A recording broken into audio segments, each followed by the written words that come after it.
Welcome to U.S. Defense Line Channel. Violence of the operations on the southern front is increasing. Russia's losses, even in just 24 hours, were shocking. Operations in Kherson are starting to yield results. Everything is being done to prevent Russian military equipment from being placed on the Ukrainian soil and skies. Destroyed Russian military equipment reach critical levels day by day. Logistics flow on Russia's southern front is almost completely cut off. Explosions echoed in Kherson. Operations were launched with the American HIMARS missile systems. Operations initiated by the Ukrainian army are now starting to come to a conclusion. This time, according to last-minute statements, it was reported that 6 HIMARS missiles were hit on the critical bridge in the region.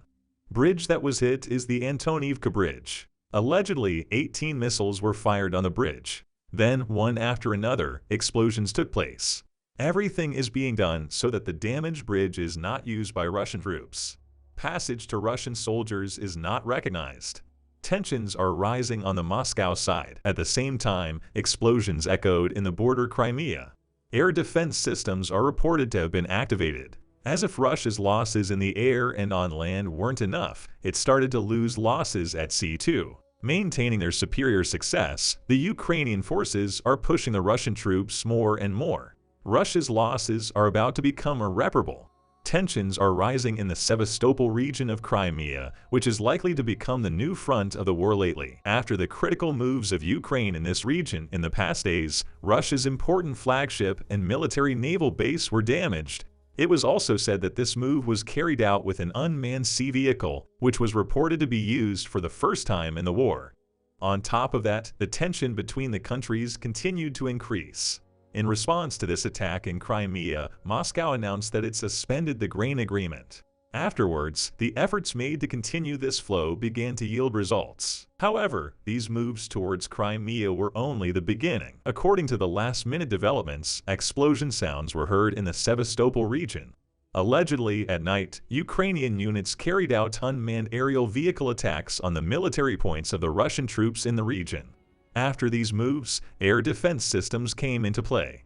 According to the statements, these unmanned aerial vehicles also carried explosives. This also made the destruction of aircraft more difficult.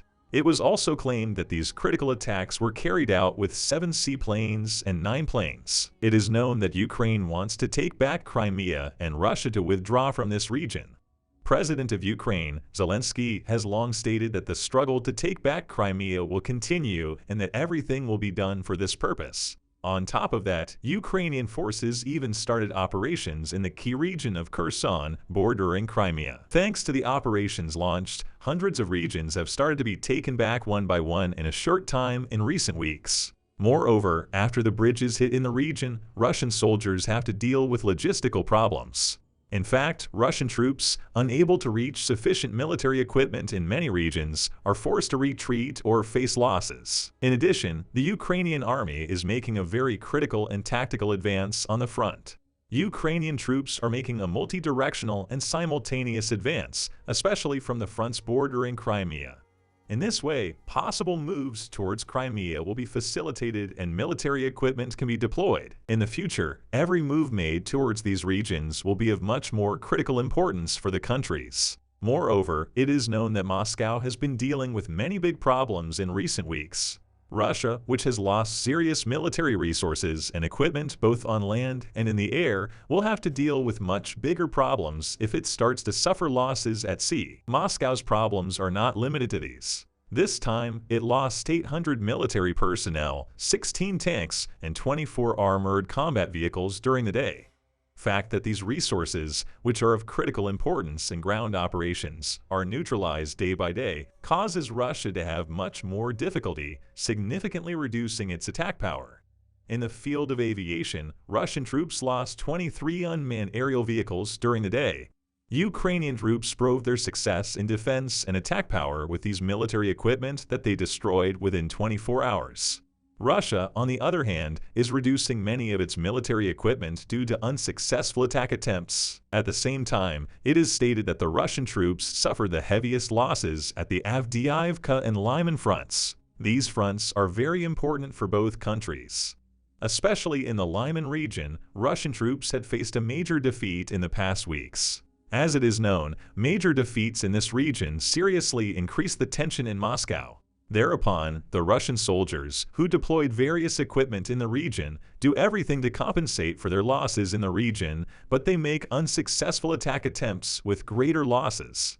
It continues to receive reactions for carrying out these attack attempts, especially against infrastructures. After the tension in the Crimea in recent days, developments have come one after another. As we mentioned later, Russia caused reactions by announcing that it would withdraw from the grain venture. But according to breaking news, Russia is returning to its grain venture. According to the statements, Russia's suspension decision has come to an end.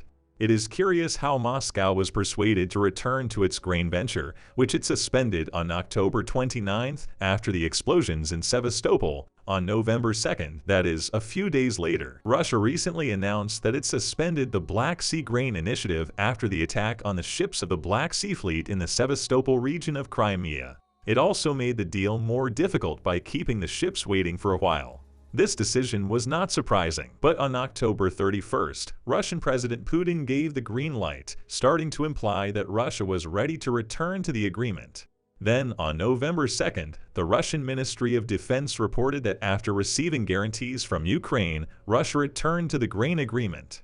After this statement, Amir Abdullah, permanent representative of the United Nations Joint Coordination Center in Istanbul, also shared his satisfaction with Russia's return to the agreement. As for the guarantee received by the Russian Ministry of Defense from Ukraine, Russia announced that they received a written guarantee from Ukraine that the grain corridor will not be used for a military operation against Russia. A statement on the subject came from Turkey, which is a party to the grain agreement. President of Turkey, Recep Tayyip Erdogan, in a statement in Ankara, stated that the grain shipments from Ukraine will continue on the afternoon of November 2nd, as before. Erdogan said that Russian Defense Minister SH0CK called his Turkish counterpart regarding this issue. Russian President Vladimir Putin warned again. Putin said Russia could withdraw from the Ukraine grain deal if Ukraine violated its security guarantee to Russia. He noted that Russia reserves the right to leave the agreement if Ukraine violates the guarantees. Now, the moves that countries will make are also a matter of curiosity. In the long run, each of these developments will be of much more critical importance for countries. This requires a more careful and strategic decision by country leaders.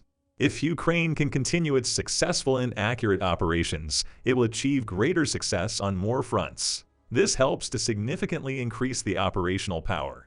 At the same time, it causes the losses of Russia to increase even more. On the other hand, if Russia continues to make moves towards infrastructures with more inaccurate attacks, it will only be a matter of time before it faces bigger defeats. From now on, both countries will continue their struggle to gain an advantage by advancing flawlessly. If the operations on the fronts continue with the rapid advance of the Ukrainian army, the war will be completely turned in favor of Ukraine.